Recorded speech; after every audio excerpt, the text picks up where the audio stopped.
Intervju medija servisa. While the war between Israel and Hamas continues, in Intervju tjedna medija servisa, I welcome Israel's ambassador to Croatia, Gary Koren, who will inform us to the current situation on the ground, whether there is a solution to this bloody conflict, and how to achieve peace. First of all, Mr. Ambassador, let me express my condolences for victims and thank you for taking the time to have this conversation with me. Thank you very much, Andrea, and thank you for the viewers and the listeners of Media Services. I am available to you also in the next days. I'll start with the uncommitted observation that all of us know how it started. We have no slightest idea, even Jerusalem, how it will end. We would rather prefer that it will end successfully and as soon as possible. But, you know, the war is never something that you can predict. And that exactly, we understand later how the war started, what should have been done, could have been done to prevent, but you can never know. Even if you have the military might and everything, especially in 21st century, it's hybrid wars, it's cyber, it's propaganda, it's fake news, and it's a war against terror. I wanted to ask you how it's possible to such a breakthrough by Hamas into Israel, the country with the biggest army in the Middle East, but you partially answered. Okay. So I will ask you, as we speak, a number of victims, including many civilians from both sides, are increasing. And I am aware that situation is changing from moment to moment. But what is the recent information that you have from field? Okay. Well, I'm not a reporter in a sense, and there's only this morning your colleagues from HRT team left for Israel, so I guess they will be giving up-to-date there. And frankly, one of the problems for me as a diplomat, I'm busy doing things, I'm not always have time to get a real update, so not on an hourly basis, but of course I follow the news, I follow the, let's say, the instructions we are getting, the information which is not on media, of course. I'd rather start maybe with a short observation that, yes, there was a surprise. We understand why it happened. We will not deal with that right now. It will be after the war. Okay. Why it happened? No, the surprise. Why the surprise happened and why they were successful. You have to understand we have more than 1,500 bodies of the terrorists in Israel. Approximately, probably, there were double the number. So invasion was done in 15 to 20 places in parallel, including from the air, including from the sea. We should have been ready for that. But again, we were not going to speak now. I even don't have answers on that. I'm in pain in a sense, like most of the Israelis, because of this surprise. To speak, of course, about number, incredible number. For the first time in the Israeli history, we have so many civilians slain, murdered in brutal way. One thing, it's the soldiers against terrorists. You know, you have soldiers to fight. But the way those butchers, those bloody jihadists came and they slain families with children, with elderly, everyone. So we will, let's say, we will learn the lessons and we'll be much more vigilant in the future. But again, the immediate challenge is, and it's connected to your immediately question, maybe I'll finish at this point on your question, that as we expected, since yesterday, we have a growing number of incidents on the northern border. I guess it's not a massive attack by Hezbollah, but they're testing the grounds, okay? They're probably trying to irritate us. They're trying to create at least low-level conflict on our northern border in order to attract also a major part of Israeli army to the north. And it will be probably a significant part of Israeli army in the north because Hezbollah is much more significant, strong enemy than Hamas. Your Prime Minister Netanyahu said that Israel didn't want this war, but Israel will finish it. You are convinced that you can finish it with Hamas, but you said Hezbollah is much more dangerous. Can you beat them up also? First of all, maybe I should have mentioned another development from the last few hours. There are steps to establish national unity or emergency government.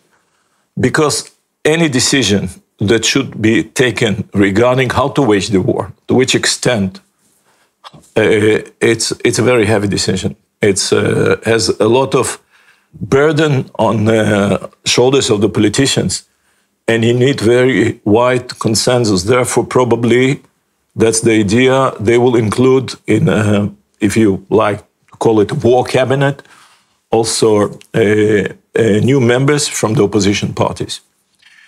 That's one. Secondly, I studied security studies, and I've been a few years myself in the army and participated in one of the wars. The soldiers, Croatian soldiers, European soldiers, NATO soldiers, Israeli soldiers follow the instructions, what the government basically puts for them as the objective of the war, of the operation. The objective is on the table. I think probably Croatian media also published that. The objective that Prime Minister Netanyahu announced after cabinet declared as a war this situation is to eradicate Hamas' capacity to wage another attacks. It means to destruct its military and administrative infrastructure.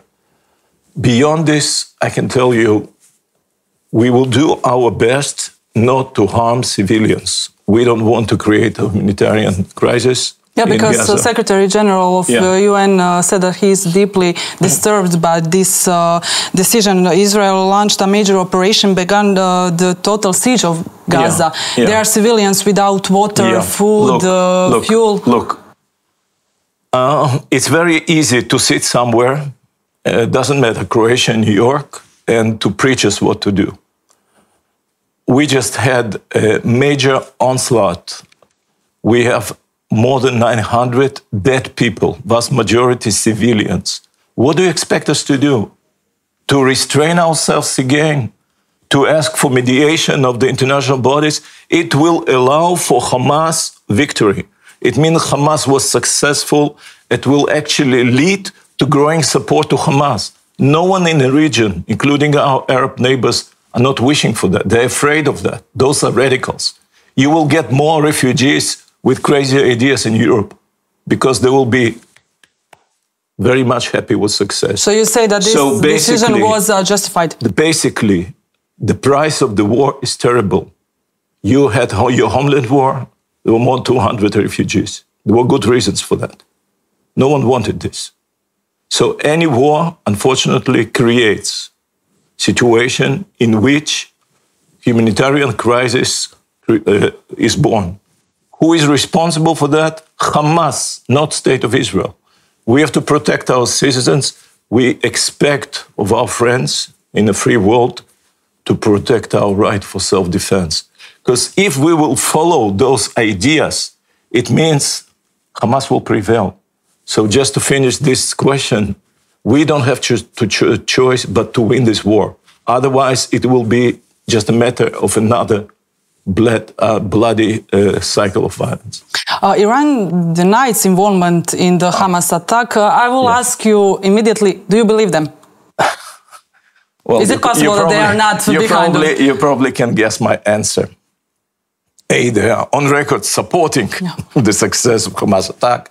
B, Hamas commanders are saying that Iran supports them. If you look for the roots of success of the Hamas operation, not only our failure to protect our border effectively, but also the weapons that they received, the funding that they received all the time. Where it came from? It came mostly from Iran. The money was put from Iran. The weapons arrived illegally Iranian weapons. The training was provided by Hezbollah operatives. It's, as we are saying, it's an axis of evil. So it's very convenient for Iran. And before you even ask the question, I can tell you one of the reasons it's convenient because it basically diverts or stops the process of rapprochement between Israel and Saudis, which is strategically, this is something that Iranians were very much hopeful for. Okay. They have their goals, yeah. You requested all countries to designate Hamas as terrorist organization. Do you have some response from some countries that didn't do that already?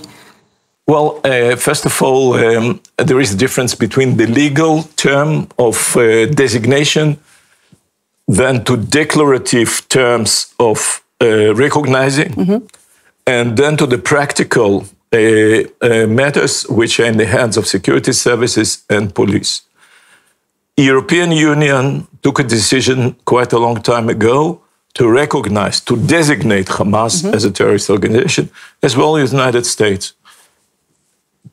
Croatia, as a member of EU, should adopt its legal mechanisms to the decision of the European Union. Okay, I was dealing with that. I raised this issue with, I will not mention names, with people who are in charge of this process. I hope it will be studied much more carefully. Here in Croatia? Yeah, also in Croatia. I'm responsible for Croatia. Yeah, my colleagues in other countries, in some places it works perfect, some places because they have challenges. Why they have challenges? Because they have communities of migrants, some of them agitated, some of them were agitated by ISIS, now they're agitated by Hamas. And you should be very vigilant and careful what they're planning to do on European soil. So you have hundreds of refugees coming from your borders now, pouring to Europe, some of them from the Middle East. Believe me, not all of them come with the good intentions just to work and earn decent money. They have some other plans, and there are some of them operatives of Iran and Hezbollah. Israel also needs international help. You got it from United States. Do you need them from European Union, maybe? We are very much thankful to the United States. I think America understands much better than Europeans the situation in the Middle East because it invested a lot in the Middle East, especially in the last contacts with Saudi. They invested a lot in Abrahamic Accords between Israel and the moderate Arab countries. And they understand perfectly well what Iran is trying to gain. So we are very much thankful. And on top of it, it's our biggest major strategic ally. So first of all, the declarative support of President Biden is of great value. And the fact that American Navy, Sixth Fleet, is having few major, let's say, assets now in Eastern Mediterranean, it serves a good task of deterrence. Hopefully, it will do without being, we don't need American soldiers to die for us. We don't want it. And I think only this presence may effectively deter Hezbollah and Iran from trying to be involved. That's the reason probably they, for the time being, do this low-level conflict incidents, infiltrations, and not waging, massive missile attacks on Israel. But hopefully it will work. Do they need to adopt maybe some new sanctions for Iran? Iran is continuously under the sanctions. Some of them work, some of them are effective. And we are very much welcoming those decisions. But again, it shows the character of Iran. It's a way of deception. It's a way of doing things and not cooperating with International Atomic Energy inspectors and hiding, development of nuclear military program. And that's the reason every time there are decisions, because they're not cooperating and they're not deceiving, they're also doing extortion.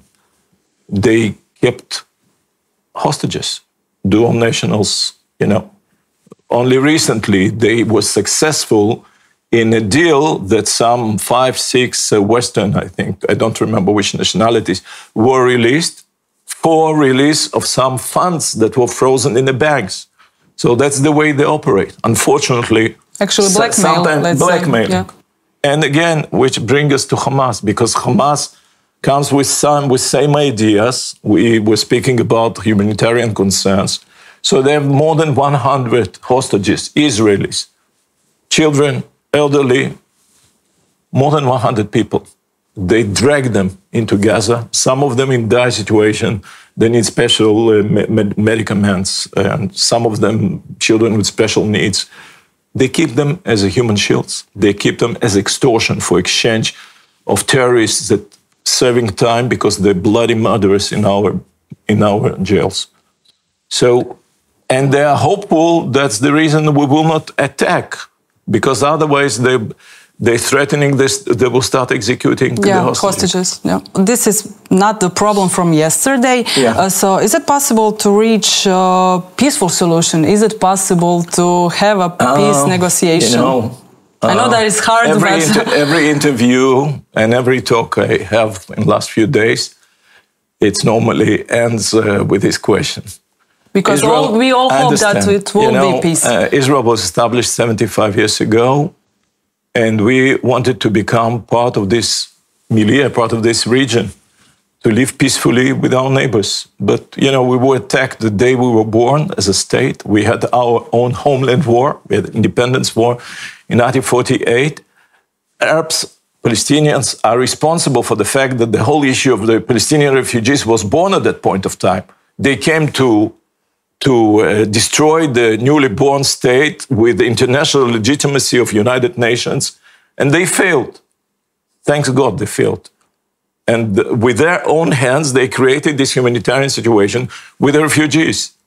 Okay, so that's one. Secondly, Israeli national anthems called Hatikva, which means hope. We always preserve hope. We always preserve hope, but one thing is to have enemies, terrible enemies. The other hand is to have naive friends. And we understand the trauma of Europe more than anyone else.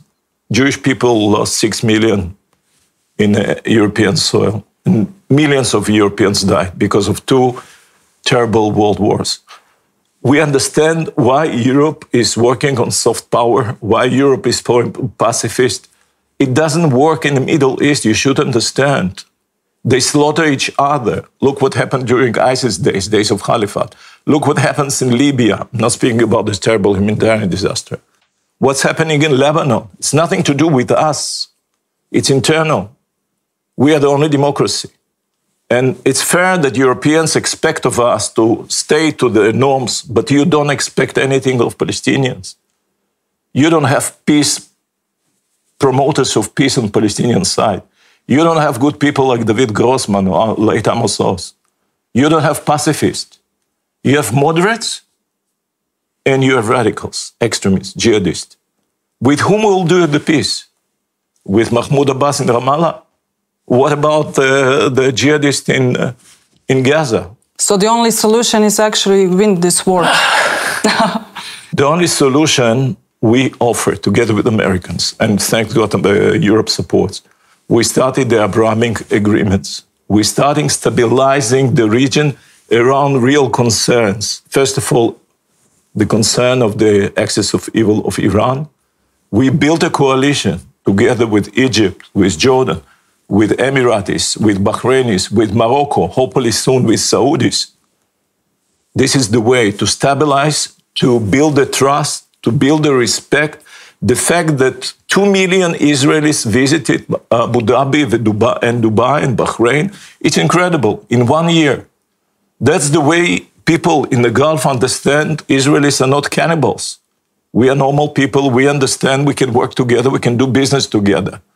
The moment you create this level of trust, you can think about concessions, you can think about compromises. We cannot just, adopt the solution of 67 border, and then what? Who will protect us? In our existing borders, we have challenge. So to shrink even more in order to have who on our borders? Jihadists.